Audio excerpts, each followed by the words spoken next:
Hello my dear friends and welcome back on your YouTube channel GP world. So आज हम the rainbow पढ़ेंगे दोस्तों। ठीक है, ये थर्ड चैप्टर है और एक पोएम है, अच्छी पोएम है। पहले हम इसको रिसाइट करेंगे, उसके बाद में हम क्वेश्चन आंसर्स करेंगे। So let's start this.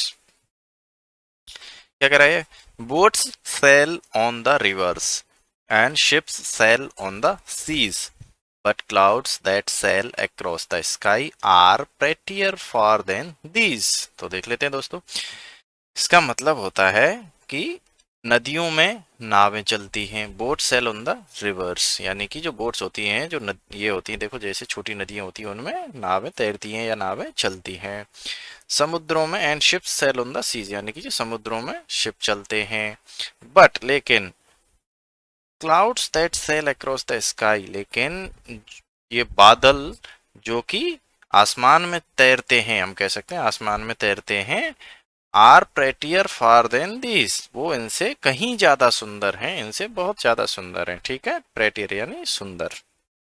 Next, there are bridges on the rivers as pretty as you please, but the bow that bridges heaven and over tops the trees. तो यहां तक देख लेते हैं। There are bridges on the rivers, नदियों पर क्या होते हैं दोस्तों? पुल होते हैं। As pretty as you please, और वो काफी बहुत सुंदर लगते हैं, जो कि आपको बहुत अच्छे लगेंगे, है ना। बट लेकिन द वो दैट ब्रिजेस हेवन, लेकिन जो धनुष, वो यानी कि धनुष, और यहाँ पर कौन से बो की बात हो रही है? इसकी, इंद्रधनुष की। लेकिन इंद्रधनुष जो कि स्वर्ग को जोड़ता है, and over tops the trees, और पेड़ों के ऊपर से गुजरता है, and builds a road from earth to sky, और जो धरती से आसमान तक रास्ता बनाता है, is prettier far than these, वो इन पुलों से कहीं ज्यादा सुंदर है। सो ये क्रिस्टीना रोसेtti द्वारा लिखा हुआ है। इस तरह से आपकी ये पोएम हो गई है। अब हम इसके क्वेश्चन आंसर्स कर लेंगे। Now the first question is explain the meaning of the word bow used in the poem. So the bow means rainbow, है ना। Which bridge does the poet like more and why, poet को कौन सा bridge अच्छा लगता है और क्या कारण है उसका, क्यों पसंद है। So the poet likes the rainbow bridge best because it overtops trees and connects earth to sky. तो जो कवि है उसको रेनबो ब्रिज ज़्यादा पसंद है, क्योंकि यह पेड़ों के ऊपर से जाता है, हेवन से ब्रिज करता है हमें, and connects earth to the sky, और अर्थ को स्काई से कनेक्ट करता है। The word these is used for different things in the stanzas 1 and 2। जो ये जो दीज है ये अलग अलग यूज करता है। What are the things for which these has been used in each stanza, these किस लिए यूज किया हुआ है? These refers to the boats और ships in the stanza 1 and river bridges in stanza 2, river and bridges. ठीक है, now next देख लेते हैं। यहाँ पर ships sail on the river, बिल्कुल सही, गलत बात है, क्योंकि बोट्स करती हैं। Boat sail on the sea, no, ये भी गलत है।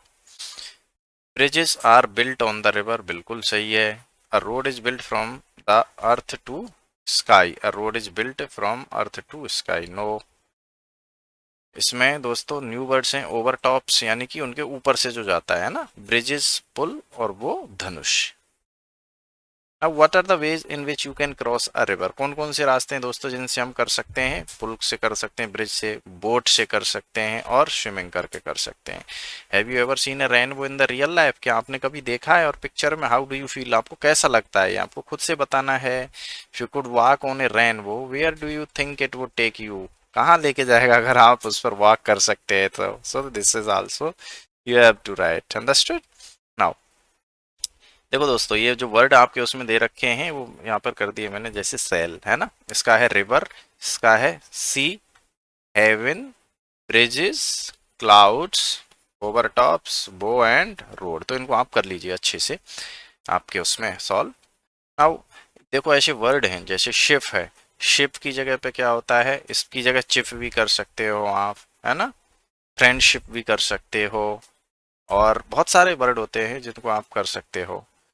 और इनके बाद जैसे ट्री है, तो ट्री के बाद में फ्री, वो है, वो के बाद में यहाँ पे नो भी कर सकते हो, नो। ट्रेन के बाद में ट्रेन कर सकते हो आप। सन के बाद में ये वाला सन भी चल जाएगा।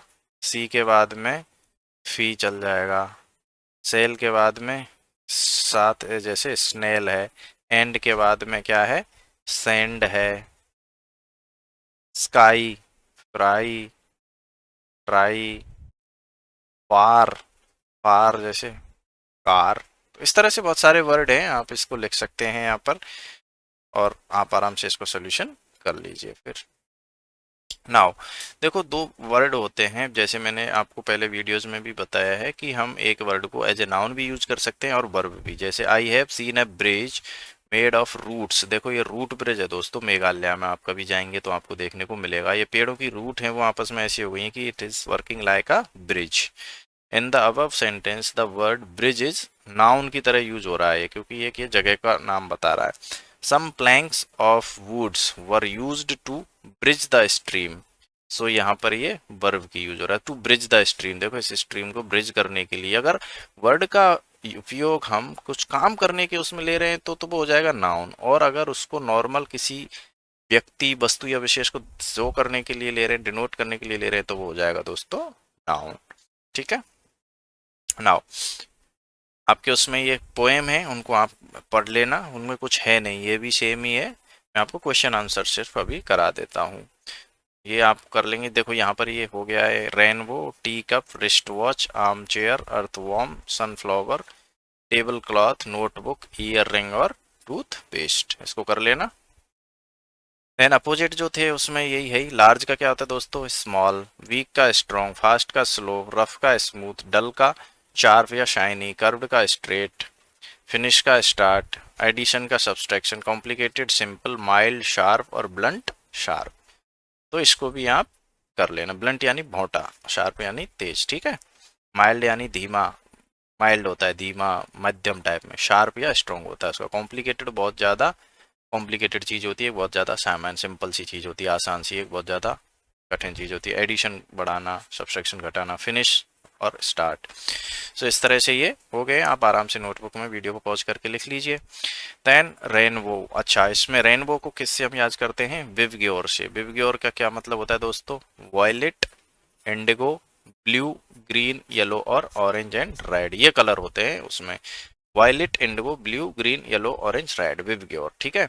अब इनके कलर लिखने हैं, तो देखो मैंने फोटो यहाँ पे है ही, आप इनको खुद से भी कर सकते हैं और मैं भी एक बार बता सकता हूँ। तो जो क्लोव है, क्लोव का इसको क्या कहते हैं, लौंग कहते हैं अपनी भाषा में।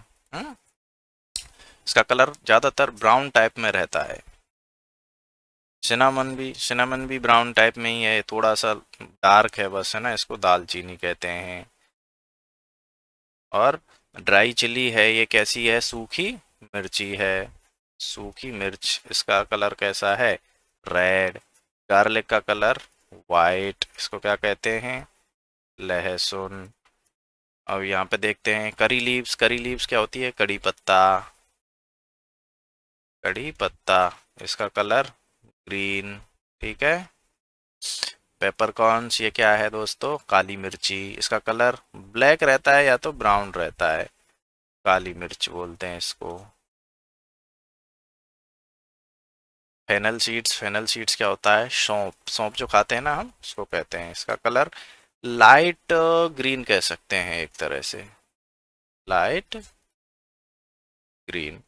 क्यूमिन सीड्स, ये होता है दोस्तों जीरा, जो हम घर में यूज करते हैं, इसका भी हल्का ब्राउन सा या लाइट ग्रीन ही रहता है। मस्टर्ड को हम ब्लैक, थोड़ा ब्लैक ब्राउन टाइप का रहता है, लाइट ब्राउन, है ना, इसको कहते हैं सरसों के बीज, सरसों के बीज।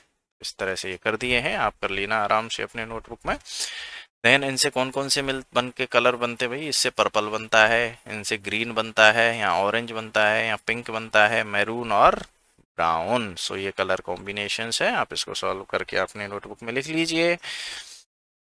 इसमें तो कुछ है नहीं जरूरत करने की। So in this way we have completed this chapter number 3। मिलते हैं दोस्तों अगले वीडियो में। Thank you very much for watching.